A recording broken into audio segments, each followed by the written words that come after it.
தமிழக மக்கள் அனைவருக்கும் இனிய வணக்கம். வணக்கம். அதாவது 1 கோடி வாக்காளர்களை வாக்குகளை இழக்கும் நம் திமுக அப்படிங்கிற ஒரு டாபிக்ல இதில் உள்ளே போனால் கரெக்டாக இருக்கும்னு நினைக்கிறேன். உண்மையில் என்னென்னா 1 கோடி வாக்குகள் வந்து நம்ம தமிழ்நாட்டில் குறைஞ்சிருக்கான்னு கேட்டால் குறைஞ்சிருக்கு. லைக் வந்து எப்படின்னா எஸ்ஐஆர்னு சொல்லிட்டு ஒரு வாக்கு திருத்தத்தை கொண்டு வந்திருக்காங்க, ஸ்பெஷல் இன்டென்சிவ் ரிவிஷன் அப்படிங்கிற மாதிரி. அதாவது என்னன்னா ஒவ்வொரு தொகுதியிலையும் 10,000 20,000 1 லட்சம் அப்படிங்கிற மாதிரி வாக்குகளை என்ன பண்ணியிருக்காங்க, டெத் ஓட்டர்ஸ், அது தண்ணி வந்து ரிப்பீட்டடான பேர்ல இருக்கிற வாக்காளர்கள், ரீலொகேட் ஆனவங்க, வெளிநாட்டுக்கு போனவங்க, தொடர்ந்து வாக்களிக்காதவங்க அப்படிங்கிற மாதிரி தூக்கியிருக்காங்க. இப்போ நான் இருக்கேன், நான் தொடர்ந்து வாக்களிக்கலைன்னா என்னையும் தூக்கிடுவாங்க. இல்லை அந்த மாதிரி இவன் உண்மையிலே இவன் இருக்கா அப்படின்னா ஹேபிச்சுவலாக ரெகுலராக வாக்களிச்சுட்டு இருக்கான்னா அதை ப்ரூஃபை நம்ம சப்மிட் பண்ணி ஒவ்வொருத்தவங்களோட பிஎல்ஓவில் போய் பூத் லெவல் ஆஃபீஸர்ஸ் கிட்ட போய் அந்த யூனியன் ஆஃபீஸர்ஸ் இருக்கோம்ல, ஆமாம், அந்த அங்கே போய் என்ன பண்ணணும்னா நம்மளோட ப்ரூஃப் எல்லாம் கொடுத்து நம்ம ஆட் பண்ணிக்கணும். அதை நம்மளாட்டு தான் முயற்சி பண்ணி செய்ய, நம்மளா தான் போகணும். வீடு வீடாக வருவாங்க மெம்பர்ஸ், வந்து என்ன பண்ணுவாங்க, வீடு வீடாக வருவாங்க. வீடு வீடாக வந்து நம்மளோட இது வாக்காளர்களுக்கான ப்ரூஃப், இவங்க இங்கே தங்கியிருக்காங்க அப்படிங்கிறது, இவங்க உயிரோட இருக்காங்களா இல்லைங்கிறது எல்லாத்தையும் அனலைஸ் பண்ணி எடுப்பாங்க. லைக் எக்ஸாம்பிளுக்கு 1 கோடி வாக்காளர்களை குறைச்சிருக்காங்கன்னா என்னோட கணிப்பில், லைக் வந்து நம்ம வந்து இவங்க சுத்தம் அப்படின்லாம் சொல்ல முடியாது, என்னோட கணிப்பில் உயிரோடு இருக்கவங்களோட வாக்குகள் வந்து கிட்டத்தட்ட குறைஞ்சது ஒரு 10-20 லட்சமாவது குறைஞ்சிருக்கு. ஏன்னா இப்போ நாம் தமிழர் கட்சியில் ஒரு ஒரு ஒரு candidate, MLA candidate, husband wife 2 பேரோட நேமும் ஓட்டர் லிஸ்ட்டில் வந்து டெத்துன்னு இருந்திருக்கு. சரிதான். இது அப்போது ஒரு கேண்டிடேட், எம்எல்ஏ கேண்டிடேட்டோட பேரே வாக்காளர் லிஸ்ட்ல டெத்துன்னு இருக்குதுன்னா அவங்க போய் பார்த்தனால தெரியுது. நார்மலான மக்களுக்கு எப்படி தெரியும்? தெரியாது. ஆமா, அவங்க என்ன பண்ணுவாங்க, அசால்ட்டா என்னன்னா சரி ஓகே நம்மளுக்கு அந்த டைம்ல நம்மளுக்கு வந்து ஓட்டு போடுறதுக்கு கொடுப்பாங்க, நம்ம போய் ஓட்டு போட்டுக்கலாம் அப்படி வழக்கம் போல நடக்கும். அந்த விழிப்புணர்வு வச்சு விழிப்புணர்வு அவேர்னஸ் இருக்காது. ஸோ இவங்க பார்த்தனால தெரியுது. அப்போ இது மாதிரி இந்த 1 கோடி பேர்ல 20 லட்சத்தை கழிச்சிருங்கன்னு வைங்களேன், சரி, மிச்சம் 80 லட்சம் வாக்காளர்கள் இருக்குல்ல, இந்த 80 லட்சம் வாக்காளர்களும் அந்த டைம்ல இந்த ஆளுங்கட்சியா அதுக்கடுத்து இவங்க தான் அடுத்த ஆளுங்கட்சியா வர போறாங்க அப்படிங்கிற ஒரு மனநிலை எப்படி இருக்கும்ல. ஆமா, அந்த மனநிலையை வச்சு பூத் லெவல் ஆஃபீஸர்ஸ் என்ன பண்ணிடுவாங்க, லைக் வந்து இந்த எலெக்ஷன் பூத்தில் என்ன பண்ணியிருப்பாங்க, இந்த ஆளுங்கட்சிக்கு சார்ந்தவங்க உட்காந்துருப்பாங்க. இல்லை இந்த மாதிரி டெத் ஓட்ஸ், இந்த மாதிரி ரிப்பீட்டடாக இதில் தான் கள்ள ஓட்டு நிறைய ரீலொகேட் ஆகிடும். லைக் நான் வந்து வரமாட்டேன்னு தெரிஞ்சு என்னோட வாக்கு இன்னொருத்தன் போட்டிருப்பான், இவன் ஓட்டு போட வரமாட்டான், சென்னையில் இருக்கான் இல்லை வெளிநாட்டில் இருக்கான் அப்படிங்கிறதுனால இந்த மாதிரி அந்த நம்மளோட வாக்குகளை இன்னொருத்தன் பண்ணிடுவான், போய் போட்டுருவான். இந்த வாக்குகள் எல்லாத்தையுமே அங்கே உள்ள வந்து ஒரு மேனிப்புலேஷன் நடந்துட்டு இருந்திருக்கு. லைக் போன 2021 தேர்தலில் கூட பார்த்துருப்பீங்க, பல லைக் முதல்வரோட தொகுதியிலேயே, கொளத்தூர் தொகுதியிலேயே கிட்டத்தட்ட மோர் தென் 30,000-40,000 வாக்குகள் வந்து தூக்கியிருக்காங்க. சரி, ஸோ இதில் வந்து மிகப்பெரிய அடியாக இருக்குன்னா திமுகவுக்கு இது ஒரு மிகப்பெரிய ஒரு அடி. எதுனா வாக்காளர்களை தூக்குனது.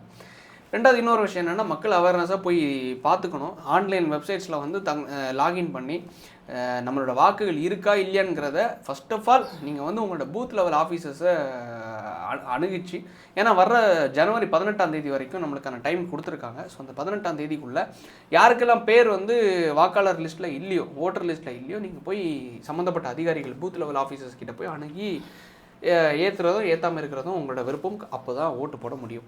ஸோ இதில் இன்னொரு விஷயம் என்னென்னா, போராட்டம், ஊர் மொத்தம் வெடிச்சிட்டு இருக்கிற போராட்டம், நம்ம தமிழ்நாடு மொத்தம் இப்போ வெடிச்சிட்டு இருக்கிற போராட்டம் என்னன்னா, ஒன்று வந்து இது சைலண்டாக நடந்துட்டு இருக்கிற போராட்டம் திருப்பரங்குன்றம். சரி, திருப்பரங்குன்றம் போராட்டம் நீங்கள் பார்த்துருப்பீங்க. லைக் ஒருத்தர் வந்து தீ குளிச்சு இறந்துட்டாரு, முருகர் பக்தர், அது என்னன்னா மேலே வந்து தீபம் ஏற்றணுங்கிறதுக்காக செவனேன்னு அவனையே சரி ஓகே மாதத்துக்கு வருஷத்துக்கு ஒரு வாட்டி தான் கார்த்திகை தீபம் வருது, ஏற்ற விட்டுருந்தா அவன் பாட்டுக்கு மேலே போய் ஏற்றிட்டு அவன் பாட்டுக்கு போயிருப்பான். வருஷத்துக்கு ஒரு வாட்டி தான். அங்கே இருக்கிற முஸ்லீம்ஸும் அதுக்கு அப்ஜெக்ஷன் பண்ணல, ஏற்றிக்கோங்க அப்படிங்கிற மாதிரி தான் அவங்களும் இருக்காங்க. இதில் 100 வருஷமா ஏற்றல, உச்சி பிள்ளையார் கோயிலில் தான் கீழே இருக்கிற கோயிலில் ஏற்றிட்டு இருந்திருக்காங்க. ஸோ ஏற்றிங்கிறதுல தான் அவங்களும் என்ஓசி நான் அப்ஜெக்ஷனில் தான் அவங்களும் இருந்திருக்காங்க.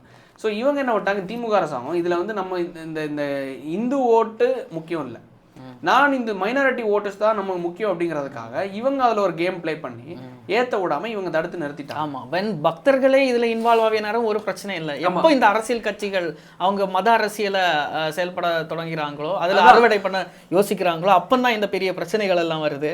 ஸோ அதில் வந்து என்னன்னா, ஒருத்தன் வந்து சரி ஓகே போராட்டம் பண்ணலாம், சாகும் மாதிரி போராட்டம்னு உட்காரலாம், இல்லை தண்ணி குடிக்காமல் போராட்டம் பண்ணலாம், என்ன ஆனாலும் போராட்டம் பண்ணலாம். இப்போ சசிகாந்த் செந்தில் எம்பி போராட்டம் பண்ணார், இது உண்ணாவிரதம் சாகும் வரை இருக்க போகிறேன் அப்படின்னு சொல்லிட்டு 4 நாள் 5 நாள் கழிச்சு போய் ஹாஸ்பிட்டலில் அட்மிட் பண்ணி அது ஒரு நாடகம் மாதிரி போட்டாங்க.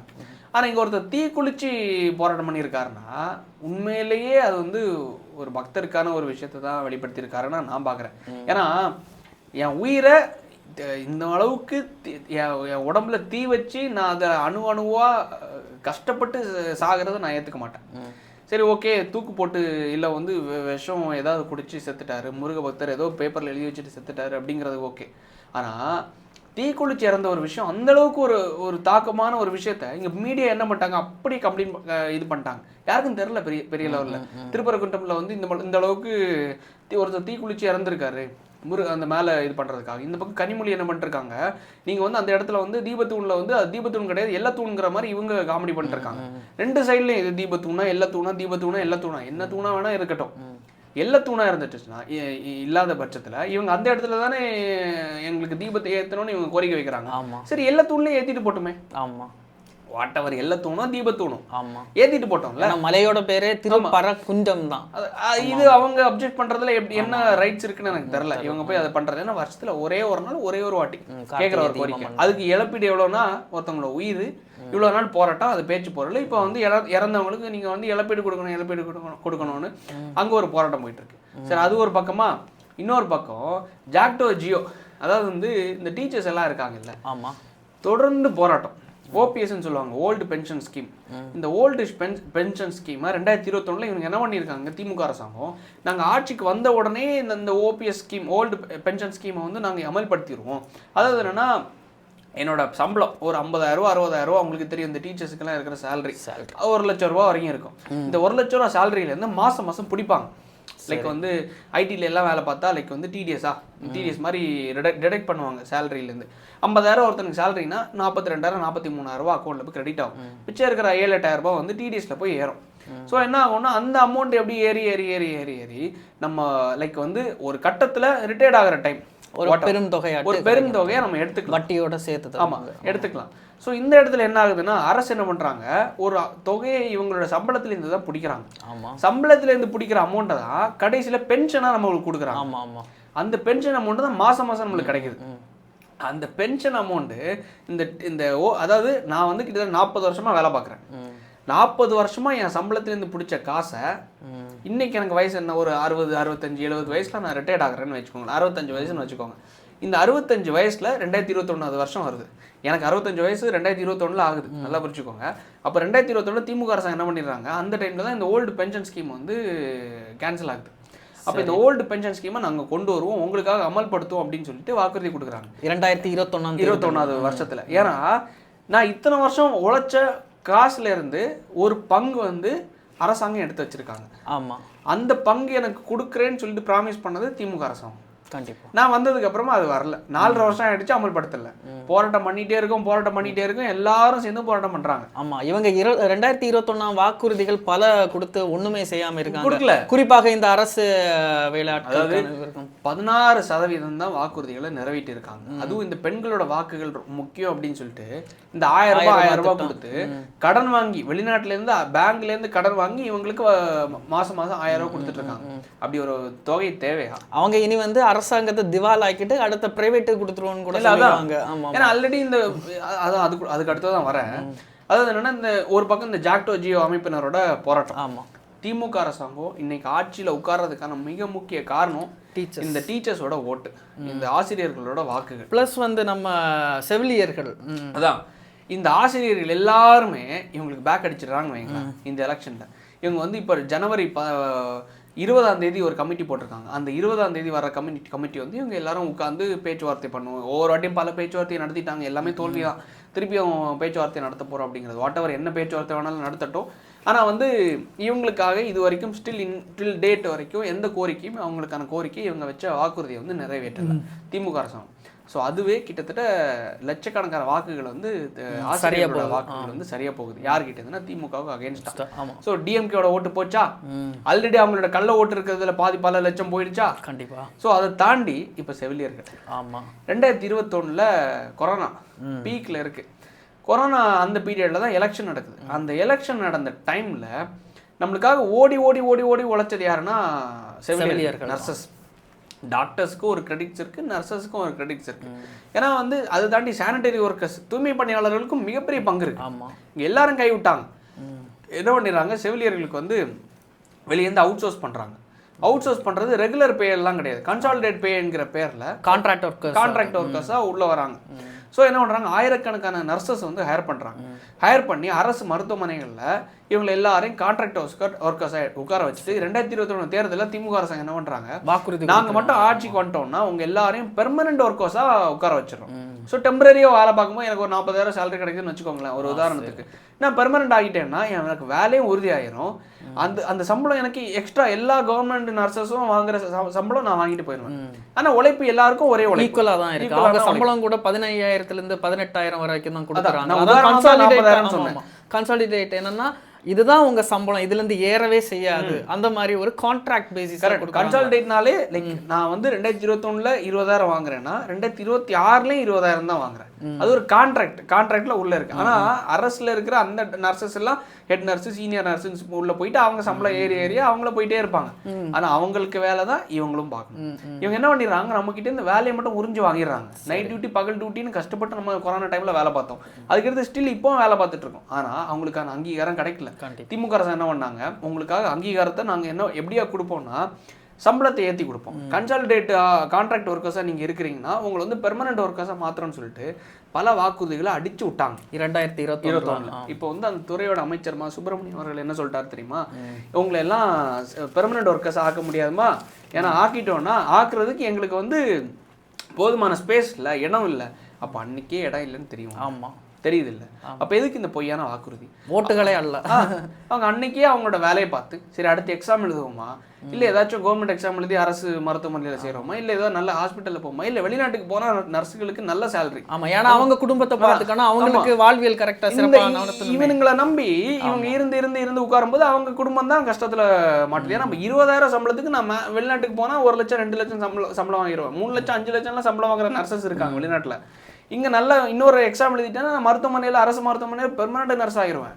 ஸோ இது எல்லாத்தையும் கடப்பில் போட்டது யாருன்னா இவங்க தான், திமுக. கிட்டத்தட்ட 8,000 பேர்கள் இதில் டெம்பரரி ஒர்க்கர்ஸ் தமிழ்நாடு மொத்தமாக இருந்துட்டு இருக்கிற நர்ஸ்களோட வாக்குகள் சோலி முடிஞ்சு.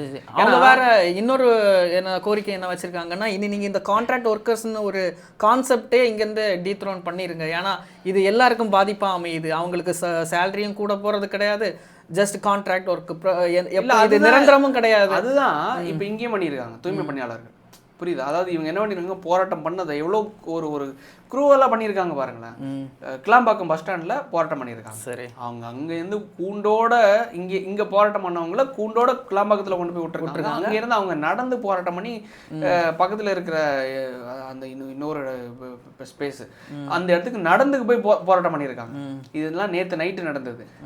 அதாவது ஒரு ஃபோட்டோ பார்த்துருப்பீங்களா, ஆதோ அர்ஜுனா அவர்கள் அங்கே போய் பஸ் ஸ்டாண்டில் போய் போராட்டம் பண்ணிட்டு இருக்கிற நர்ஸ்கள் எல்லாருக்குமே ஆதரவு கொடுத்து பேசிட்டு இருந்தாரு. லைக் வந்து அது ஒரு பக்கம் இருக்குதா, இன்னொரு பக்கம் தூய்மை பணியாளர்கள். இது பல நாட்களாக நடந்துட்டு இருக்க ரிப்பன் மாளிகை வெளில போராட்டம் பண்ணாங்க. அந்த போராட்டம் உச்சத்தில் தொட்டதுக்கு அப்புறமா ஹைகோர்ட்ல ஒருத்தங்க வழக்கு போட்டு அந்த வழக்கை வச்சு என்ன பண்ணாங்க, நைட்டோட நைட்டு இந்த ஒட்டுமொத்த தூய்மை பணியாளர்கள் சானிடரி ஒர்க்கர்ஸ் எல்லாரையுமே வண்டியில ஏற்றி மண்டபத்தில் கொண்டு போய் அடைச்சாங்க.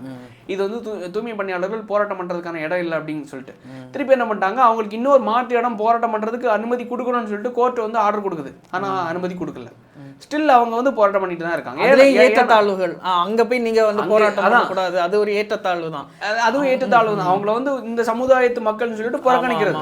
அதாவது என்னன்னா அவங்க ஓட்டு மட்டும் வேணும், ஆனா இங்க எல்லாம் ரோட் ஷோ வரும்போது அவங்கள துணியை வச்சு மறைச்சிருவாங்க. இந்த மக்கள் யாரும் தென்படாம இருக்கிறதுக்காக எந்த ஒரு லட்சணத்துல இவங்க போராட்டம் பண்ணிட்டு இருக்காங்க. இவங்க பெரிய சாமர்த்தியசாலிகள். இவங்க இந்த தலித் மக்களோட ரெப்ரசன்டேட்டிவா இருக்கிற திருமாவளவன் அவர்கள் இவங்க கூட சேர்ந்திருந்து அவர் கிளியரா ஒரு ஸ்டேட்மெண்ட் என்ன வச்சிருந்தாங்கன்னா, இவங்களை பெர்மனன்ட் எல்லாம் ஆக்கக்கூடாது, பெர்மனன்ட் ஆக்கிட்டோம்னா அவங்கள அந்த தொழில் செய்யறது ஊக்குவிக்கிறதா ஆகுமா. எந்த அளவுக்கு கொச்சான ஸ்டேட்மெண்ட் பாருங்களேன். அதாவது எனக்கு ஒருத்தர் வந்து மெசேஜ் பண்றாரு சரியா இன்ஸ்டாகிராம்ல, என்னன்னா பிரதர் என் அம்மா வந்து தூய்மை பணியாளர் சானிடரி ஒர்க்கர். இந்த தூய்மை பணியாளர் வேலை பார்க்கறது மூலமா அவங்க வந்து ஓவர் டைமாக வேலை பார்த்து இன்னொருத்தவங்களோட டைம்லேயும் வேலை பார்த்து எப்படி இல்லாமோ நைட் டியூட்டி பகல் டியூட்டின்னு ஒழுங்காக பார்க்காம நைட் எல்லாம் தூய்மை பணியாளர்கள் வேலை பார்ப்பாங்க, உங்களுக்கு தெரிஞ்சிருக்கும். வேலை பார்த்து 20,000 to 25,000 வரைக்கும் அதிகபட்சம் சேலரி வாங்குறாங்க மாதம். வாங்கி என்ன தூய்மை பணியாளர் ஆக்கல, குப்பை எடுக்க வைக்கல. ஏன்னா இன்னைக்கு ஒரு ப்ரைவேட் ஹாஸ்பிட்டலில் கவர்மெண்ட்டோ ப்ரைவேட்டோ வாட் எவர் பிரைவேட் ஹாஸ்பிட்டல்ல ஹெட் நர்ஸா வேலை பார்த்துட்டு இருக்கேன்னு சொல்றாங்க. சரி சரி. அப்ப எவ்வளவு பெரிய லெவல்ல ஒரு குடும்பம் முன்னேறி இருக்குன்னு பாருங்களேன். அந்த குடும்பம் முன்னேறினா கடைசி அவங்க அம்மாவையும் இவன் நல்லா வச்சு பார்த்துப்பான். அது மூலமா நாளைக்கு அவங்க குடும்பம் குட்டின்னு சொல்லிட்டு அந்த குடும்பம் ஆட்டோமேட்டிக்கா சொசைட்டில அப்ளீட் ஆகுது. இந்த விஷயத்த இவங்க என்ன பண்ணியிருக்காங்க, அது கான்ட்ராக்டை நம்ம இது பண்ணிடக்கூடாதுன்னு அந்த சானிடரி ஒர்க்கர்ஸையும், மதுரையில் ஒரு கம்பெனி, சென்னையில் ராம்கி, ஒட்டுமொத்த மக்களையும் வந்து பல மண்டலம், கிட்டத்தட்ட 7 மண்டலம் சென்னையில் இருக்கு. இந்த 7 மண்டலத்தில் 6 மண்டலத்தையும் கொடுத்துட்டாங்க. ஒரே ஒரு மண்டலம் தான் கிரேட்டர் சென்னை கார்பரேஷன் கீழே இருக்கு. இந்த தூய்மை பணியாளர்கள் வேலை பார்த்துட்டு இருக்கிற ஒரே ஒரு மண்டலம். மிச்ச எல்லா மண்டலமும் எதுக்கு கீழே இருக்குன்னா ராம்கிக்கு கீழே. சரி, கான்ட்ராக்ட், அதுவும் கான்ட்ராக்ட். ஸோ அவங்க கிட்டத்தட்ட 20 ஆண்டுகள் என்னது கான்ட்ராக்ட் கொடுத்தாச்சு. ராம்கி என்ன பண்ணாங்க, எடுத்தாச்சு, கோர்ட்டை சொன்னாச்சு ராம்கி வழங்கப்பட்டதான் அப்படிங்கிறது. ஸோ நர்சஸ் நடுத்தருவில், இவங்க சானிடரி ஒர்க்கர்ஸ் நடுத்தருவில், அதை தாண்டி வந்து டீச்சர்ஸ் நடுத்தருவில், எல்லா நடுத்தருவில் இவங்களோட ஒட்டுமொத்த வாக்கோட கவுண்டை நீங்கள் சேர்த்தீங்கன்னு வைங்களேன், அதையே இந்த 8 கோடி மக்கள் தொகையில் 1 கோடி வந்துடும். சானிடரி ஒர்க்கர்ஸ் ஒரு பக்கம், அவங்களுடைய போராட்டத்தை பார்த்துட்டு இப்போ நம்ம பேசி இதை பல லட்சக்கணக்கான மக்கள் இன்ஸ்டாகிராம்லேயும் யூடியூப்லேயும் பார்க்குறாங்கல்ல, அந்த வாக்குகள் ப்ளஸ் அதை தாண்டி டீச்சர்ஸோட இன்ஃப்ளூயன்ஸில் வரக்கூடிய வாக்குகள். ஏன்னா ஒரு டீச்சர் என்ன பண்ணுவாங்க, ஸ்கூலில் சொல்லும்போது இவங்களுக்கு ஓட்டு போடுங்க இவங்களுக்கு ஓட்டு போடுங்கன்னு சொல்லிட்டு அவங்க வந்து பிஎல்ஓவாக உட்கார்றது இந்த எலெக்ஷன் டியூட்டிக்கெல்லாம் அவங்கள நிறைய பேர் யூஸ் பண்ணுவாங்க. இவங்களுக்கு இந்த நம்பிக்கையை ஊட்டி தானே இவங்க இந்த வாக்கே இந்த திமுக கவர்மெண்ட் ஆனது. அதான் வாக்குறுதி 2021. அதனால கிட்டத்தட்ட என்னோட கணிப்புக்கே மினிமம் ஒரு 1 crore ஓட்டு வந்து இவங்க சொல்றாங்களே எங்களுக்கு 1 கோடி 1.5 கோடி தொண்டர்கள் இருக்காங்க அப்படிங்கிறது மாதிரி. அந்த அந்த 1.5 கோடி தொண்டர்கள்ங்கிறது சுக்குநூறா உடையுது. இந்த 2026 தேர்தல் வந்து இந்த இவங்களுடைய ஒரு அராஜகமான ஒரு போக்கால உடையுதுங்கிற ஒரு விஷயத்தை பார்க்கும்போது உண்மையிலே சந்தோஷமா தான் இருக்கு. இன்னொரு பக்கம் திருப்பூர்ல ஒரு குட்டி அழகான ஒரு கிராமத்துல குப்பையை கொண்டு போட்டு ஒரு மேயர் தினேஷ்குமார் சொல்லிட்டு ஒரு மேயர் உங்களை சரி ஓகே கவுன்சிலராக தேர்ந்தெடுத்து ஒரு மேயராக நீங்கள் அப்ளீட் ஆகிட்டீங்க, தேர்ந்தெடுக்கப்பட்டீங்க. ஆனதுக்கப்புறமா ஒரு கிராமத்தில் போய் திருப்பூரில் இருக்க ஒட்டுமொத்த குப்பையும் கொண்டு போய் போட்டு அந்த மக்கள் போராட்டமாக பண்ணுறாங்க. போராட்டம் பண்ணுறதுக்கப்புறமா சரி ஓகே இந்த ஊரில் ஓட்டு இருக்குது, உங்களோட பார்வையிலே வரேன், இந்த ஊரில் ஓட்டு இருக்குது, ஸோ ஓட்டுக்காகையாச்சும் அட்லீஸ்ட் ஏதாச்சும் ஒதுக்குப்புறமான ஒரு இடத்துல கொண்டு போய் குப்பையை போட்டக்கூடாதா? அந்த ஊரில் போய் குப்பையை போட்டு இன்னைக்கு அண்ணாமலை அவர்கள் இறங்கி போராட்டம் பண்ணுறாங்க, நம்ம பேசுகிறோம், எல்லாரும் பேசுகிறாங்க, எல்லா கட்சியினரும் பேசுகிறாங்க, சீமான் அவர்கள் பேசுகிறாரு, எல்லாரும் பேசுகிறாங்க. பேசி ஒட்டுமொத்த கெட்ட பேர் யாருக்கு? இந்த தினேஷ்குமார் அவர்களுக்கு, இந்த மேயருக்கு. இப்படி ஒரு விஷயத்த குப்பையை கொட்டி கட்சிக்கும் கெட்ட பேர், அந்த மேயருக்கும் கெட்ட பேர், ஒட்டுமொத்த கெட்ட பேர். கடைசி யாருக்கு? இப்போ இந்த அளவுக்கு மக்கள் போராட்டம் பண்ணுறாங்கல்ல, இதோட ரிசல்ட் என்ன ஆகும்? சரி ஓகே இன்னொரு மாற்று இடத்த நாங்கள் தேர்ந்தெடுத்துட்டோம், இந்த இடத்துல இனிமேல் குப்பை கொட்ட மாட்டோம் அப்படிங்கிறது. இதுக்கான காரணமாக இருந்த திமுக அரசாங்கமும் மேயரும் அந்த அறுவடை பண்ணுவாங்களா மாட்டாங்களா? கண்டிப்பாக. ஸோ இதுக்கு கெட்ட பேர் யாருக்கு? திமுகவுக்கு. ஸோ அப்படி ஒரு பட்சத்தில் அந்த ஊர் மக்களோட வாக்குகள் எங்கே போகும்? அடிச்சு இழுத்து வண்டியில் ஏற்றி கொண்டு போகிறாங்க. அண்ணாமலை அவர்கள் களத்துறாங்க, அரெஸ்ட் பண்ணுறாங்க, அனுமதி கொடுக்கல போராட்டத்துக்கு. ஸோ இந்த மக்கள் எல்லாரும் திருப்பி போய் திமுகவுக்கு ஓட்டு போடுவாங்கன்னு நினைக்கிறீங்களா? போட மாட்டாங்க. நீ எக்கேடு கட்டு போடான்னு சொல்லிட்டு இன்னொரு மாட்டு சக்திக்கு தான் ஓட்டு போட்டு போயிட்டு இருப்பாங்க. ஸோ வந்து மிகப்பெரிய ஒரு 1.5 கோடி தொண்டர்கள் இவ்வளோ பெரிய ஆலமரம் இந்த தேர்தலில் வந்து விழுது என்கிற ஒரு மிகப்பெரிய ஆனந்தத்துடன் மக்களும் அதை ஒத்துழைத்து நல்ல ஒரு மாற்று சக்தியை தேர்ந்தெடுப்பீங்க என்ற ஒரு நம்பிக்கையுடன் விடைபெறுகிறோம். நன்றி, வணக்கம்.